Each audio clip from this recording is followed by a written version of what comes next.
Hello, കടുമണിയുടെ പുതിയ വ്ളോഗിലേക്ക് സ്വാഗതം. ഇന്ന് ഞാൻ ബീട്രൂട്ട് തോരനാണ് ഉണ്ടാക്കുന്നത്. അതിനായി നന്നായി കഴുകി തൊലിയൊക്കെ കളഞ്ഞു വെച്ചിട്ടുണ്ട്. ഇനി അത് ചെറുതായി അരിഞ്ഞെടുക്കുകയാണ് ചെയ്യുന്നത്. ചെറുതായി അരിഞ്ഞ് അതിലേക്ക് കുറച്ച് ഉള്ളിയും ആവശ്യത്തിന് പച്ചമുളകും ഒരു നുള്ളു ഉപ്പും ചേർത്ത് നന്നായി തിരുമുകയാണ് ചെയ്യുന്നത്. അത് ഒരു 10 മിനിറ്റ് ഞാൻ മാറ്റി വെച്ചു. ബീട്രൂട്ട് തോരൻ എല്ലാവർക്കും ഇഷ്ടപ്പെടുന്ന ഒന്നാണ്. അപ്പോൾ എല്ലാവരും ഒന്ന് ട്രൈ ചെയ്ത് നോക്കുക.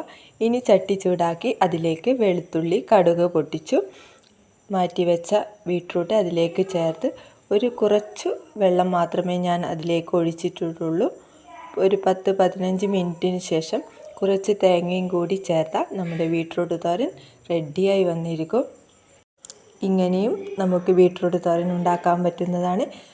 അപ്പോൾ അടിപൊളി ടേസ്റ്റാണ്, ട്രൈ ചെയ്ത് നോക്കുക. അപ്പോൾ വീഡിയോ ഇഷ്ടമായ എല്ലാവരും ലൈക്ക് ചെയ്യണം, ഷെയർ ചെയ്യണം, സബ്സ്ക്രൈബ് ചെയ്യണം. നിങ്ങളുടെ ഫീഡ്ബാക്ക് അറിയിക്കുക. Thank you.